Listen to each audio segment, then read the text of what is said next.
Dragi Beograđani, veliko mi je zadovoljstvo da vas danas ispred Crvenog krsta Beograd pozdravim i da vam kažem da se danas obeležava Evropska nedelja javnog zdravlja i to pod sloganom Zdravlje tokom čitavog života. I veliku podršku za organizaciju ove pre svega značajne manifestacije i zahvalnost dugujemo gradu Beogradu kao i kompaniji Kongres Rental i našim prijateljima iz kompanije Ring Sport. Naš cilj jeste unapređenje informisanosti kako stručne, tako i opšte javnosti o sveobuhvatnosti koncepta javnog zdravlja i promovisanje saradnje u ovoj oblasti. I vi ćete nam danas u tome pomoći, pa tako pozivamo sve da pažljivo ispratite naš program.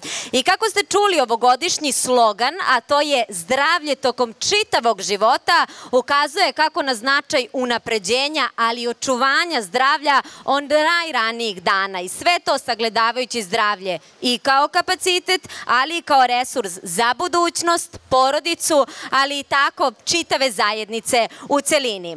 Važno je takođe da znate da je inicijator obeležavanja Evropsko udruženje za javno zdravlje, a sve to uz podršku Kancelarije za Evropu Svetske zdravstvene organizacije. I potrebno je još jednom da napomenem da se Crveni krst Beograd zapravo odazvao pozivu Gradskog zavoda za javno zdravlje, koje se takođe pridružuje obeležavanju Evropske nedelje javnog zdravlja kroz organizovanje zdravstveno-preventivnih promotivnih aktivnosti u zajednici i sprovođenje akreditovanih edukacija za zdravstvene radnike i saradnike, ali danas ćete upravo svi vi biti deo ovog velikog i značajnog projekta, pa vas tako pozivamo još jednom da nam se priključite. A sada je pravi trenutak da nam se pridruži stručni saradnik Crvenog krsta Beograd, a to je gospođa Julija Kotal-Jevrić, koji će nam na najbolji mogući način zapravo opisati značaj ove velike manifestacije. Julija, želimo vam dobar dan. Dobar dan svim prolaznicima, svim našim učesnicima, volonterima. Danas počinje Evropska nedelja javnog zdravlja u celom svetu. Danas će biti drugi događaja, bit će tokom cele ove nedelje, ali pravi moto i našeg današnjeg javnog časa je tvoje zdravlje zavisi od tebe. To smo imali priliku da čujemo i potrebno je takođe da napomenemo da ovo nije jedna zvanična ceremonija otvaranja jednog važnog događaja, a to je Evropska nedelja javnog zdravlja, pa ću vas odmah na početku pitati šta je to što svako od nas može zapravo da učini i korisno uradi za svoje zdravlje?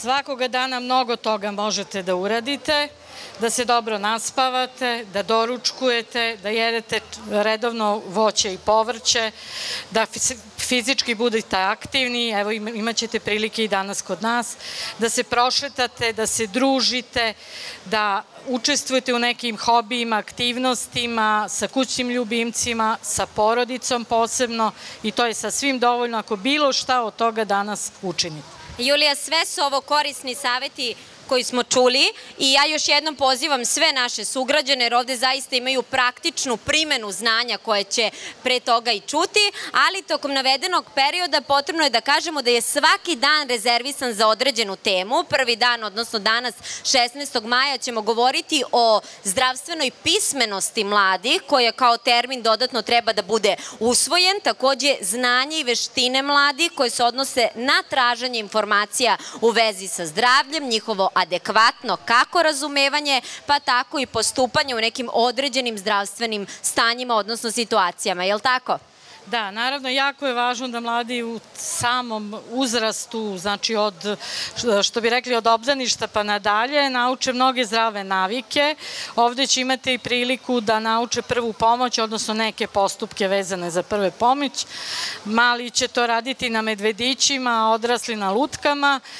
Takođe, među našim edukativnim materijalima se nalaze i porcije zdravlja, odnosno imate i tanjer zdravlja i mnoge druge stvari koje su vezane za ono što mi možemo da uradimo.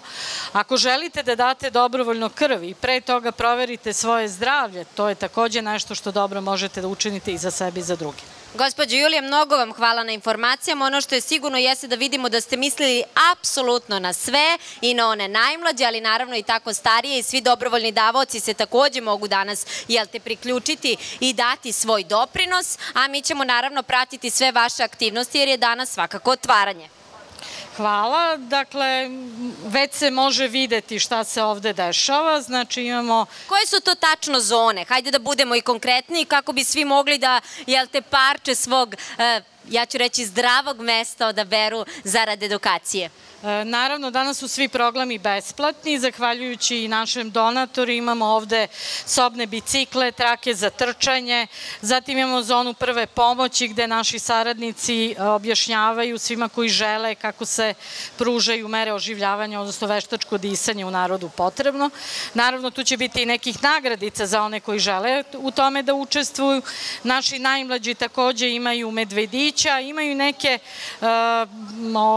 igre memorije sa voćem i povrćem, takođe dosta materijala na našim štandovima koji su vezani za fizičku aktivnost, za zdravlje, za fizičku aktivnost, za pravilnu ishranu i sve druge aktivnosti kojima se Crveni krst bavi. I naravno ne treba da bude samo današnji dan, svakoga dana treba da učestvuje u svim aktivnostima koje su vam dostupne. Tako je, svaki dan u godini je zapravo dan kada treba da se posvetimo kako sopstvenom, pa tako i očuvanju javnog zdravlja. Mnogo vam hvala na svim informacijama. Sada ste nam detaljno rekli koje su zone predviđene za koga, a mislili ste kako je ipak danas važan dan i na one najmlađe, pa i starije, pa ste pripremili neke poklončiće, a mi ćemo svakako pratiti ove aktivnosti. Ovde smo samo da informišemo na samom početku.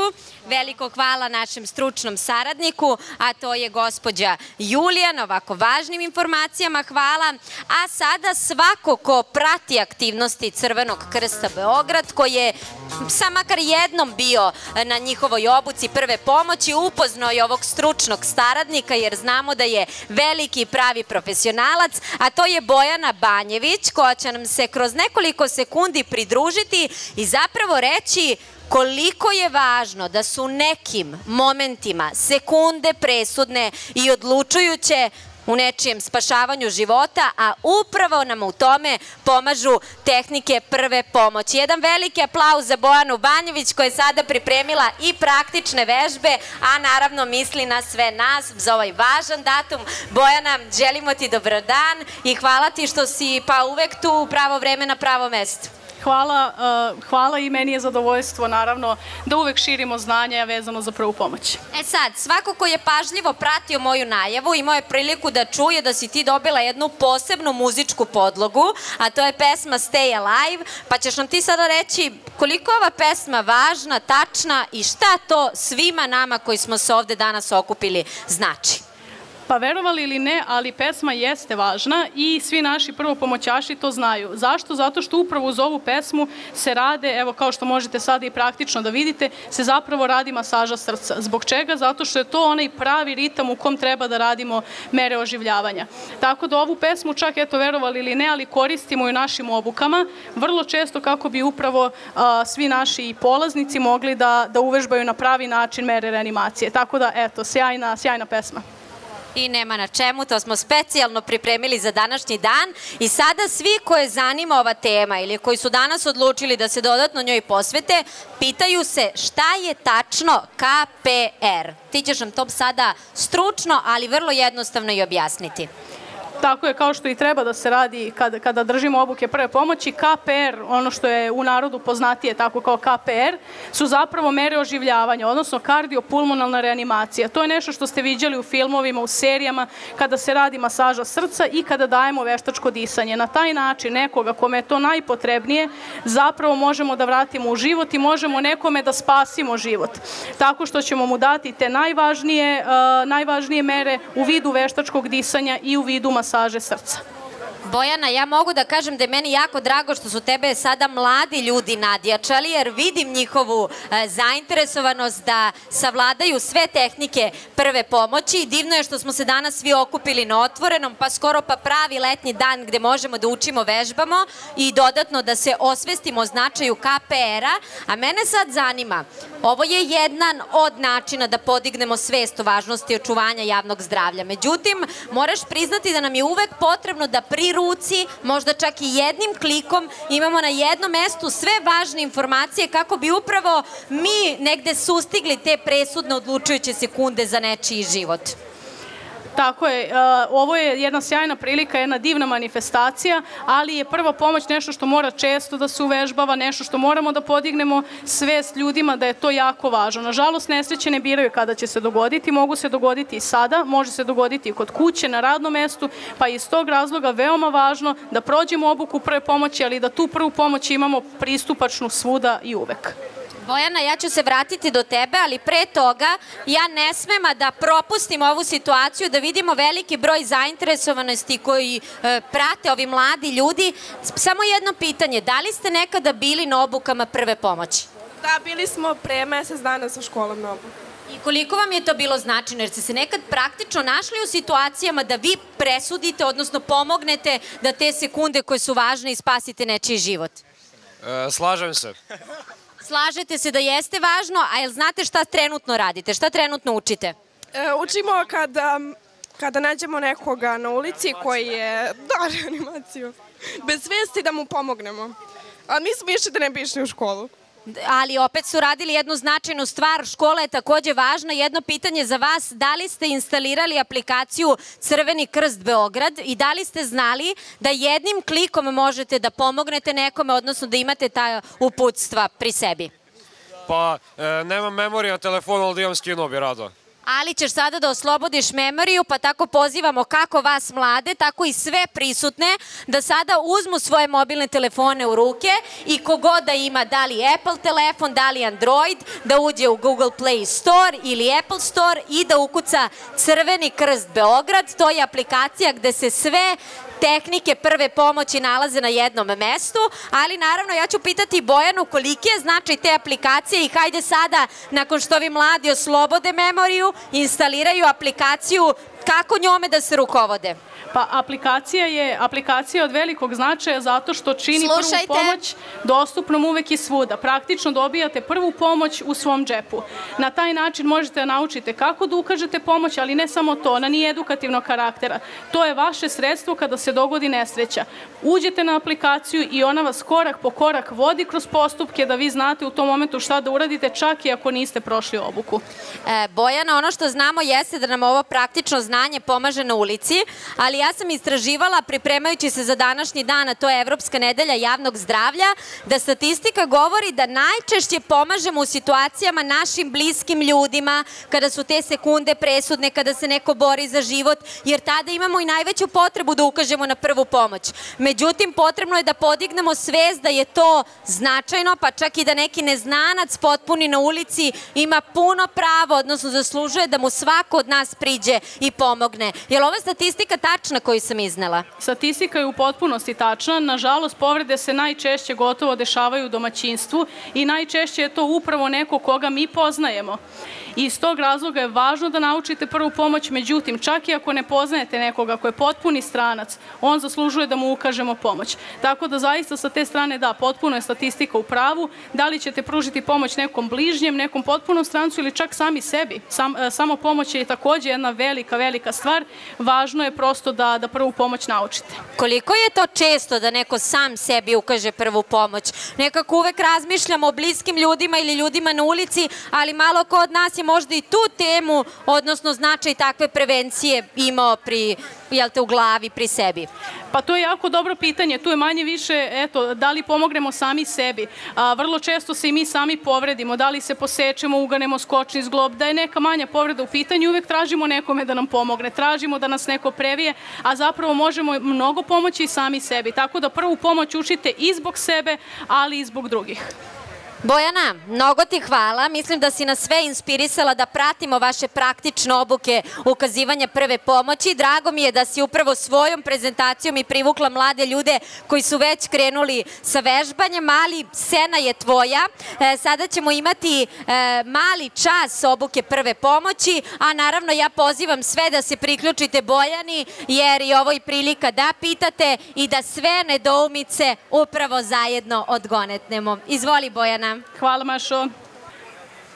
Dakle, u slučaju da zateknete osobu bez svesti, bilo gde, na ulici, na radnom mestu, u domaćinstvu, ono što je prva stvar i ono što je najvažnije jeste da bezbedno pristupite samom mestu nesreće. Mi ne znamo zašto je ta osoba bez svesti, da li se to desilo zbog nekog srčanog oboljenja, što je i najčešće, ili se to dogodilo sa druge strane zbog neke povrede. Tako da prvo proverite da li je teren bezbedan, da li možete da pristupite i nakon toga proveravate svest.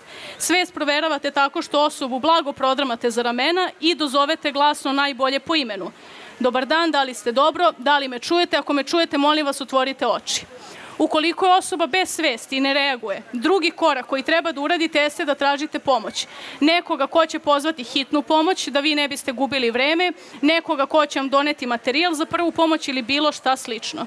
Sledeći korak koji je možda i najvažniji jeste da proverite disanje, odnosno da li osoba diše. Od toga zavisi da li ćemo započeti mere reanimacije, odnosno oživljavanja ili ne. To radimo na taj način što glavu zabacimo unazad, time oslobodite disajne puteve i proveravate disanje 10 sekundi. Na koji način? Metoda se zove gledam, slušam i osjećam. Dakle, gledate grudni koš, slušate disanje i osjećate dah na svom obrazu. Slobodno zabacite glavu, spustite se i slušate disanje. Ukoliko osoba ne diše, to je znak da treba započeti sa merama reanimacije. Dakle, dve najvažnije stvari, odsustvo svesti i odsustvo disanja, su znak da treba da započnete sa merama reanimacije. Hitnu pomoć pozovete vi ili neko drugi na broj 194 i zatim započinjete sa reanimacijom. Ono što je najvažnije jeste da grudni koš u potpunosti oslobodite. Zatim, ruke postavljate jednu preko druge ukrštene na sredinu grudnog koša. Kada postavite ruke, nagnemo se malo ka napred, ali ne naginjemo se na grudni koš, već se samo nagnemo iznad i tada započinjemo sa masažom srca. To radimo 30 puta, nakon čega ćemo raditi 2 puta veštačko disanje. I sada započinjemo u ritmu, eto, čuli ste pesme Stayin' Alive. Dakle, krenemo, 1, 2, 3.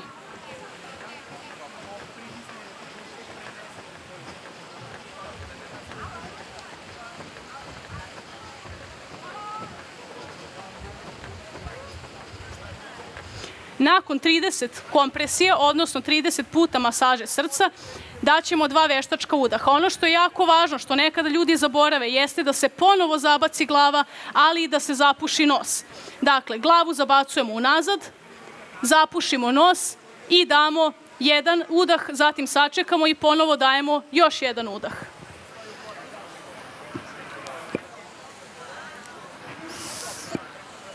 I zatim nastavljamo dalje kao što smo radili malo čas. Pokazat ćemo još jednom. Dakle, ukršteni prsti na sredinu grudnog koša i započinjemo.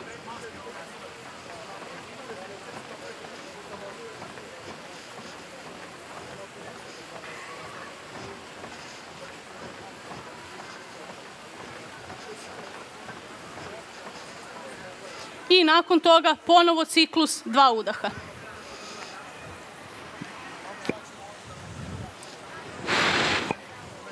I ove mere primenjujemo sve dok se disanje ne vrati, odnosno dok osoba ne oživi ili dok ne stigne služba hitne medicinske pomoći. Tako da, eto, u najkraćem, to je to kako treba da se izvode mere oživljavanja, a ja pozivam sve zaista da probaju ovde kod naših volontera, da probaju da urade mere reanimacije, a kao malu nagradu će dobiti i neke poklončiće koje smo pripremili za ovu priliku. Bojana, mnogo ti hvala na ovim praktičnim savetima i na ovoj pokaznoj vežbi. I ja sam sigurna da svi oni koji su pažljivo pratili su osvojili sve tehnike ukazivanja prve pomoći. Međutim, još jednom napominjemo da je tu i aplikacija Crvenog krsta. A sada, Bojana, ako ćeš se složiti, učenje o KPR-u je sa jedne strane i proces, pa su danas sa nama ovde i volonteri Crvenog Crvenog krsta Beograd, neki od njih su već i iskusni predavači, pa bi Bojana bilo dobro sada da ti pažljivo pratiš, jer ću ja sada otići kod njih da ih pitam koje su njihove najčešće nedoumice bile kada su učili o KPR-u, pa samim tim, eto, ti to možeš sve da nam dodatno pojasniš. Evo, imam priliku ovdje da vidim Katarinu. Katarina, ti si završila obuku prve pomoći, odnosno KPR-a. Koje su tvoje najčešće nedoumice bile pri samoj obuci? Pa najviše to koliko je moguće kompresije uraditi, koliko je dovoljno, kojim tempom i na koji način prići osobi koja je povređena. I koji je taj broj kompresije koje je moguće uraditi? Evo, da li to može sada Bojana da nam kaže, jer ja stvarno ne znam da li bih imala tačan i precizan odgovor. Tako je, pitanje je dobro i to jeste jedno od čestih pitanja koje dobijamo na obukama, to je koliko puta, ali koliko duboko, koliko brzo i koliko jako. Često na obukama ljudi budu previše blagi ili s druge strane pa budu previše i snažni možda u tim kompresijama i treba naći meru. Ono što je opšta preporuka, dakle i sve međunarodne smernice govore o tome da se 30 puta radi pritisak na grudni koš, a 2 puta radimo veštačko disanje. Zbog čega se radi na taj način? Pa da bi dostigli onu frekvencu od nekih 100 do 120, da kažemo, otkucaja u minuti. Tako da 30 kompresija, kojom dubinom ćemo raditi, to je neka dubina od 5 do 6 cm, ali kažem, niko od nas neće u datom momentu imati metar da meri i tako dalje, tako da najvažnije je proći obuku da biste stekli upravo taj osjećaj kako to treba raditi. Bojana, mnogo ti hvala, ali Katarina, hvala i tebi što si podstakla ovako važnu temu. Dakle, čuli smo 30 kompresija, a svakako je dobro da pravimo jednu mrežu, jednu zajednicu gde možemo da se dopunjujemo i nadograđujemo našim znanjem. A imam priliku da pozdravim koga? Kog volontera ispred Crvenog krsta Beograd? Mladenovac, Aleksandru.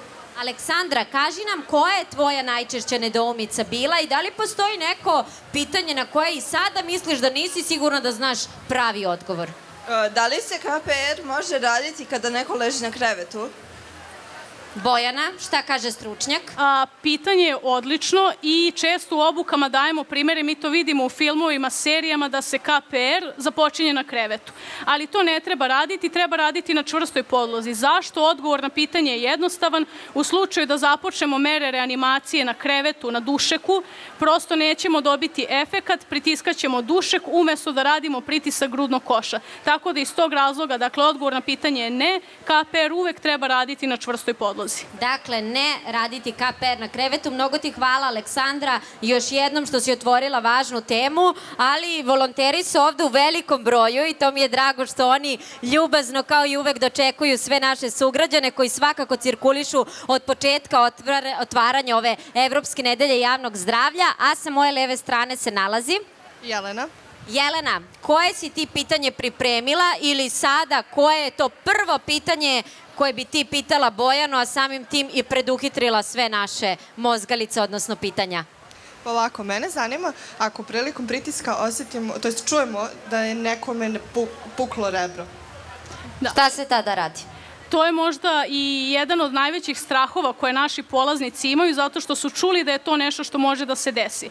Da li može da se desi? Apsolutni odgovor na to pitanje je da može da se desi. Ali u datom momentu da li je veća korist od toga spasiti nekome život ili prosto ne polomiti rebro. Tako da, moguće je polomiti rebro, ali apsolutan prioritet je spasiti nekome život i započeti mere reanimacije. Tako da i ukoliko se tako nešto i dogodi, nastavite sa merama reanimacije, nastavite sa masažom srca jer je to jedini način u tom momentu da nekome spasite život. Tako je, život treba staviti na prvo mesto, pa smo tako čuli da jeste moguće, ali da i prioriteti u takvim slučajevima postoje.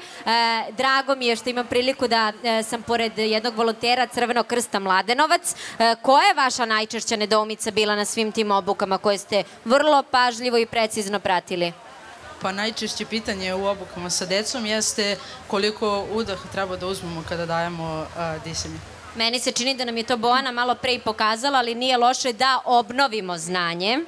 To se vidi mi vidimo kako se daje veštačko disanje, ali uvek je ta nedoumica koliko vazduha treba dati, kojom jačinom, da li jako da uduvamo ili to treba da bude polako. Jednostavan odgovor je onoliko vazduha otprilike koliko se i nalazi u vašim ustima, jer tu je taj najznačajniji i najdragoceniji kiseonik. Da li će to biti 400-500 ml vazduha, opet kažem, mi to ne možemo izmeriti, tako da onoliko koliko imate u ustima, a da udah otprilike traje 1 sekundu. Dakle, svakako prilagoditi okolnostima i zdravstvenom stanju osobe koju pružamo prvu pomoć. I još jednog volontera bi pitala, jer Bojana, vidiš, pitanjima nikad kraja i ovo je tema koju možemo da razmatramo iz dana u dana. Kako smo rekli, o javnom zdravlju treba misliti svakog dana u godini. Još jedno zadovoljstvo jeste da je sa mnom volonter Crvenog krsta Mladenovac. Koja je tvoja najčešća nedoumica bila, pa nisi imala priliku da pitaš kako Bojanu, pa tako i da razmeniš svoje mišljenje i iskustvo sa ostalim volonterima? Kako se zoveš i kaži nam koje je to pitanje? Zovem se Milica i moje pitanje je nakon koliko vremena od masiranja, ako vidimo da neko nije oživao, kada možemo da prestanemo? Nemoj da prestaješ.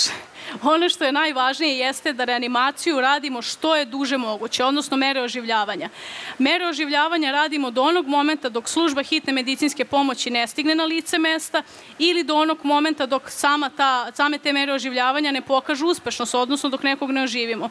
U svakom drugom slučaju potrebno je što duže nastaviti sa da li ima neko ko može da vam pomogne da vas zameni ili ćete vi raditi što duže, ali zaista jako je važno što duže raditi, naročito ti prvi minuti, oni su ključni za započinjanje reanimacije. Bojana, mnogo ti hvala, ali pre svega hvala volonterima Crvenog krsta Beograd, pa i drugih gradova širom naše zemlje koji su tu da podele svoje iskustvo, da pitaju ona pitanja i nedoumice koje jesu ključna kada ljudima spašavamo život, a za to su i tehnike prve pomoći namenjene. Meni, Bojana, ne preostaje ništa drugo nego da ti kažem jedno veliko hvala, da nam je drago što si danas upravo ti bila to lice koje nam je praktično pokazala kako da ukažemo prvu pomoć, ali isto tako jednu važnu temu stavila pod reflektor javnosti i drago mi je što su naši sugrađani priključivali Evropskoj nedelji javnog zdravlja.